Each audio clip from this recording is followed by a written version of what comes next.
Paz do Senhor, pessoal, meu nome é Jonas Gel, pra quem não me conhece, e você não está nesse vídeo por acaso. Eu creio que Deus vai falar com você até o final dele. E se você se sente um inconstante, um indigno, saiba que esse é um problema que atinge muito mais pessoas do que você pensa, você sabia disso? Eu também já passei por um momento de inconstância na minha vida, e sim, sei como isso é ruim. Mas eu creio que Deus vai falar com você através dessa videoaula. Então fica aqui, não pula nada, porque você não vai perder, você só vai ganhar.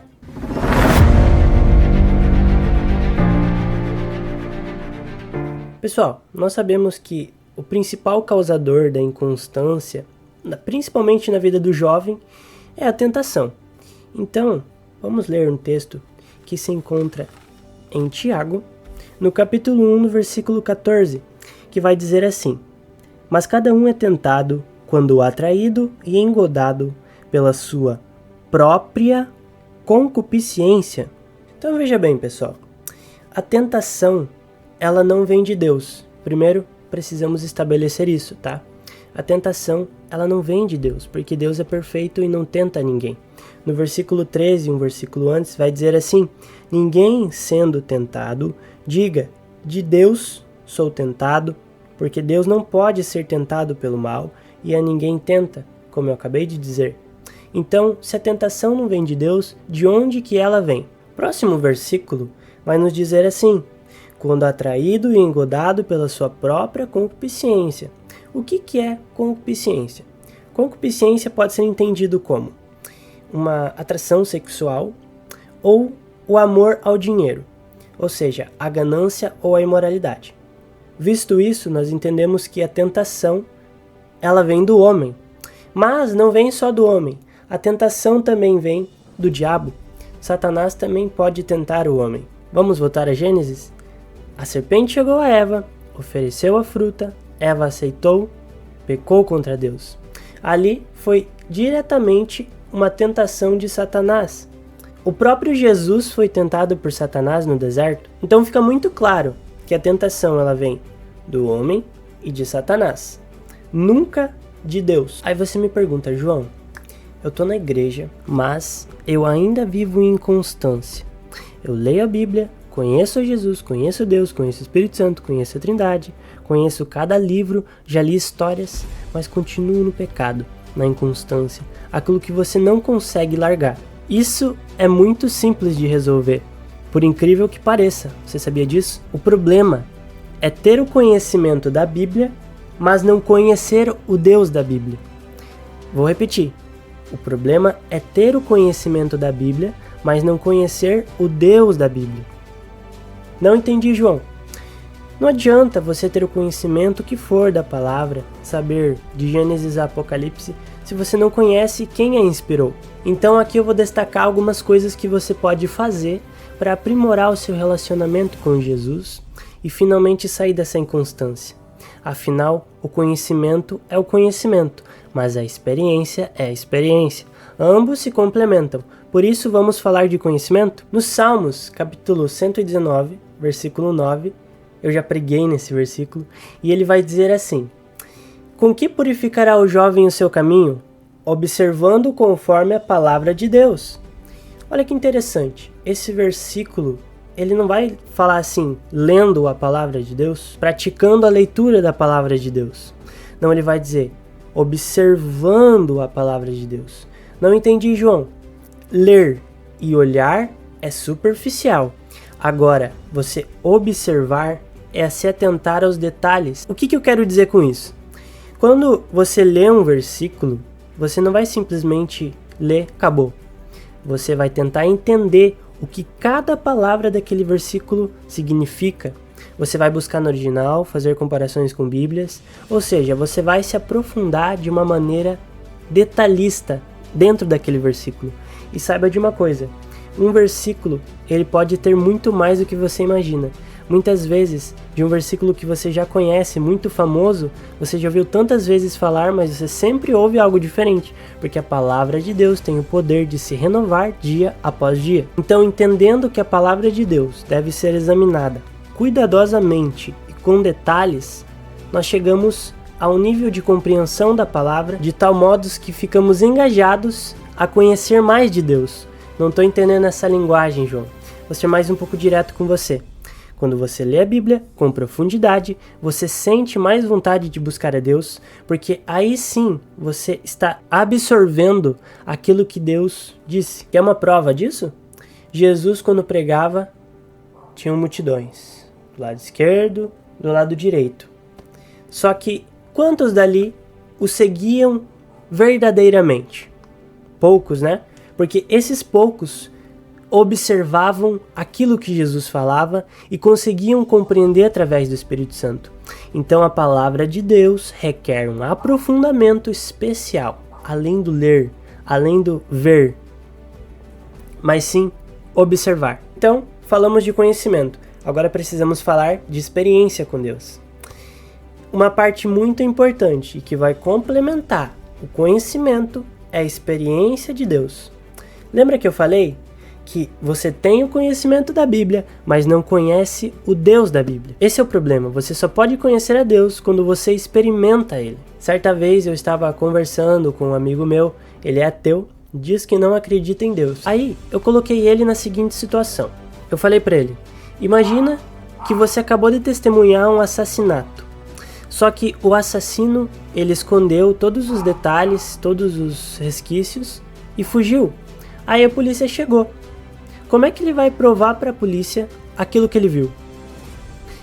Ou seja, existem coisas que você não pode provar, que só vendo, que só experimentando você vai saber. Deus é a mesma coisa. Você não consegue provar Deus para um amigo seu. Ele tem que ter um relacionamento, uma experiência com Deus para comprovar a existência dele. Ou seja, Deus ele é um Deus de experiências. Mas João, o que tem a ver com inconstância?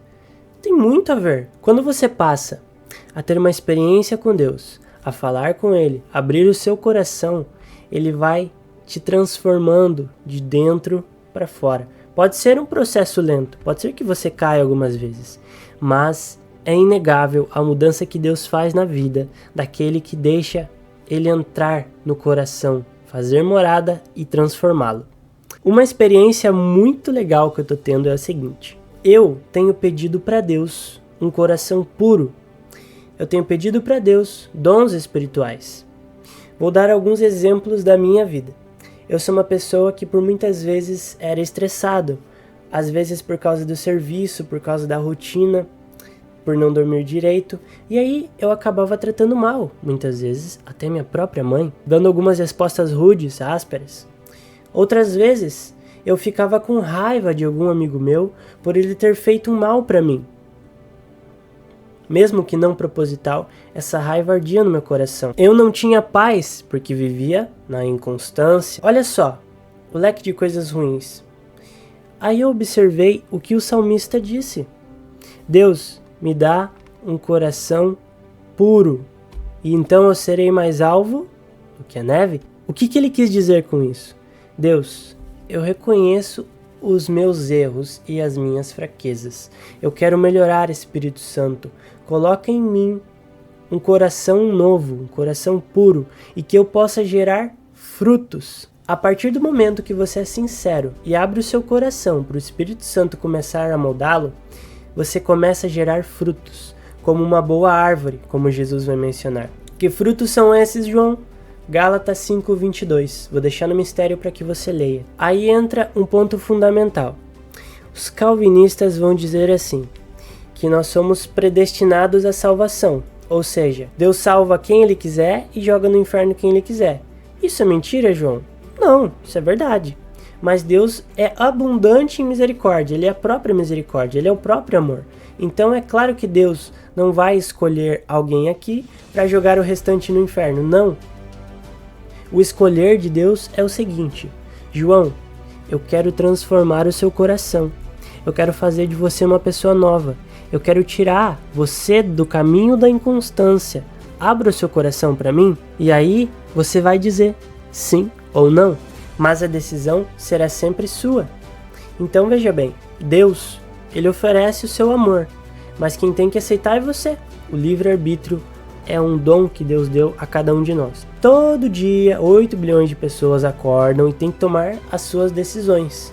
Quais decisões você tomou hoje? Será que você agradou a Deus? Quando você passa a conhecer a Deus e conhecer a palavra dele com profundidade, você tem nojo de pecar, você gera temor no seu coração pelo Senhor, um temor por amor, ou seja, você ama Deus a ponto de sacrificar as suas vontades ou até mesmo negá-las para guardar os mandamentos do Senhor e seguir agradando ele. João 8:32. Mas se o Filho vos libertar, verdadeiramente sereis libertos. O que Jesus quis dizer ali? Olha, se você tiver uma vida comigo, você vai ser transformado. Se você abrir o seu coração com sinceridade, eu te tiro da inconstância e te coloco num ambiente improvável, que você nunca achou que ia estar. Jesus molda o nosso coração. Ele coloca amor, paz, fé, mansidão, benignidade, longanimidade. Acredite, viver pecando, viver talvez onde você está, não é legal. Não tem nada de bom nisso. Você está destruindo a sua alma com as coisas deste mundo. Antes, se deleite na palavra do Senhor, porque tudo que você precisa Ele vai suprir. Pode ser até difícil renunciar um sentimento seu, renunciar uma vontade, mas saiba que Deus é infinitamente poderoso. Se você ainda não consegue tomar uma posição diante da tentação, eu vou te dar uma dica. José do Egito, José, por ser homem e solteiro, tinha desejos que todo homem tem. Mas o que ele fez diante da tentação? Ele fugiu, e fugiu de um modo que a sua roupa se rasgou na mão da mulher de Potifar. Isso foi escrito não por detalhes, mas teve um objetivo: demonstrar a grande renúncia que José fez ali. Ele fugiu. Então não devemos encarar a tentação, achar que aguentamos, porque não aguentamos, temos que fugir. Tomar uma decisão rápida. Uma coisa muito importante que eu também aprendi: existe um ambiente que você vive. Será que você vive num ambiente saudável e propício para as coisas de Deus? Ou você vive em um ambiente propício à tentação? Saiba que o principal causador, saiba que muitas vezes você pode cair porque você permanece no ambiente da tentação. Saia do ambiente da tentação, vá para a luz, corra daí. O que é o ambiente da tentação, João? Vou dar um exemplo. Amizades ruins. Você sabe que aquela amizade sempre te leva para o mau caminho, vem com más conversações para você. E muitas vezes você não resiste e vai. O que eu te aconselho? Foge daí, sai. Não estou falando para você não ser mais amigo, mas eu estou falando para você ter amor pela sua alma, pelo amor de Deus. Foge daí. Então, reconheça o ambiente da tentação, saia do ambiente da tentação. Quem permanece em um ambiente de tentação, cai e vive caindo. A partir do momento que eu saí do ambiente da tentação, eu mudei. E você também vai mudar em nome de Jesus. Para finalizar, pessoal, gostaria de dizer para vocês que Jesus não promete um caminho fácil, mas Ele promete a paz que você terá durante esse caminho. Saiba que uma coisa que os ímpios não têm é a paz que excede todo o entendimento. É a boa e perfeita agradável vontade do Senhor. Então, viver com Deus é muito melhor do que viver com o mundo. E eu agradeço a você, querido telespectador, por ter chegado ao fim de mais uma aula. Fique com Deus.